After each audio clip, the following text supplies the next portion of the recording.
Thank you, Chairperson, sir, for allowing me to speak on the Union Budget 21-22. Sir, I stand before this House to congratulate the Honorable Prime Minister, Shri Narendra Modi ji, and our Honorable Finance Minister for presenting an extremely progressive and holistic Union Budget that serves as a vision document for the coming decade.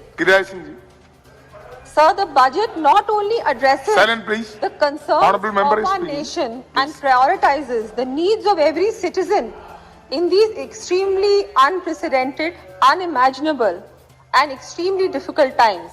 It also fulfills the government's commitment to make our country truly Atmanirbhar and a Vishwaguru.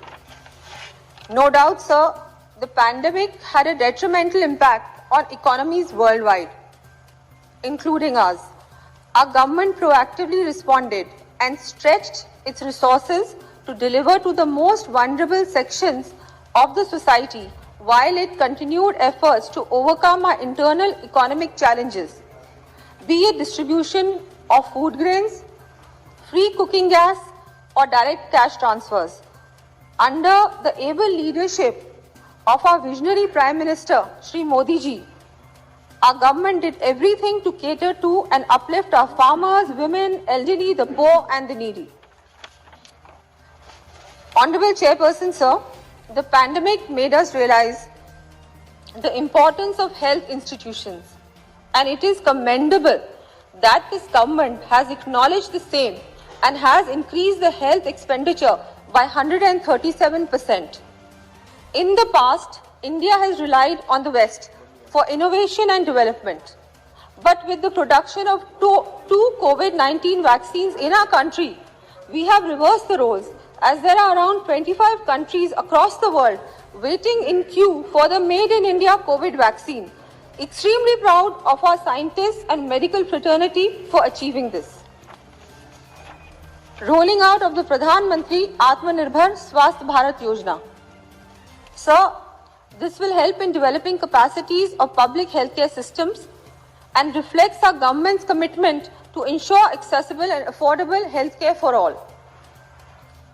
As potable drinking water is a prerequisite to achieving universal health, sir, I welcome the decision to extend Jal Jeevan Mission to urban areas of our country. It's a huge boon for the state of Rajasthan, as there is a huge water scarcity in our state. So this will go a long way in helping us overcome that problem, sir. The launch of Mission Poshan 2.0 is a concentrated effort to eradicate malnutrition and nurture our children and pregnant women. Despite the various financial setbacks in the last year, the sharp increase in the capital budget will enable the building of physical and financial capital. National Infrastructure Pipeline and PLI schemes to create global manufacturing champions to provide futuristic public transport, as well as the commissioning of dedicated Western and Eastern Freight Corridor will help to create infrastructure, employment opportunities and uplift the Tier 2 cities, sir. Our government has worked relentlessly to empower the women of our country, sir, which reflects in the decision to further extend the Pradhan Mantri Ujjwala Yojana by 1 crore beneficiaries. I am deeply grateful to our Honorable Prime Minister Narendra Modi ji to have brought in laws, schemes, campaigns and reforms for the safety, health, well-being, dignity, financial security, education and rights of the women in our country. This has brought about a huge change in the mindsets of the people of our country.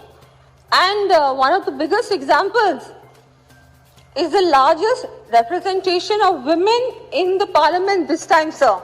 That goes to show that all these social reforms have made a huge difference and have impacted the people of our country hugely.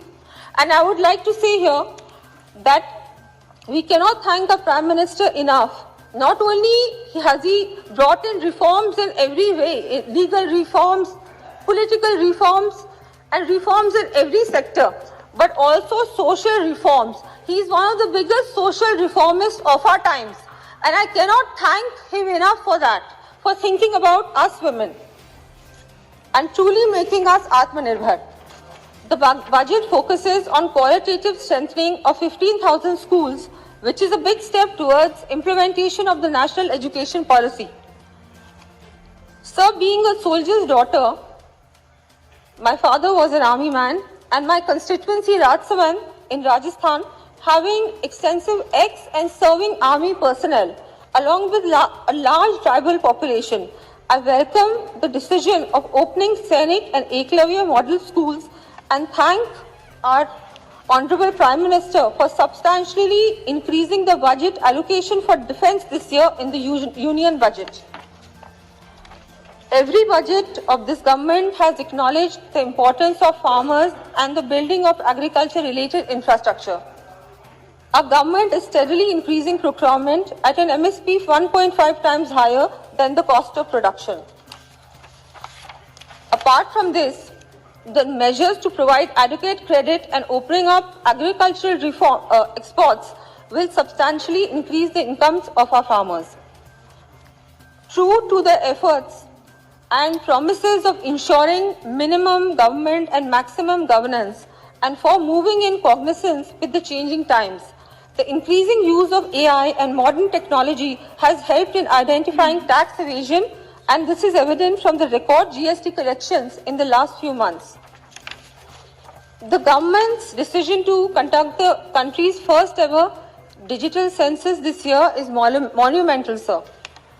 Sir, as a representative of Rajsamand, Rajasthan, I am confident that these infrastructural measures and schemes proposed will address issues ranging from connectivity, education, skill development, health and sanitation, and will further enhance employment opportunities along with comprehensive economic growth of the region and the country. Speaker, sir, I express my sincere gratitude to the Honorable Prime Minister and the Finance Minister for an all-embracing and prudently curated union budget. Also, I have a lot of demands for my constituency, but since we are short of time, I will bring them up at a later date when the demand for grants discussion comes up. Thank you so much, Speaker, sir, for allowing me to speak on the union budget.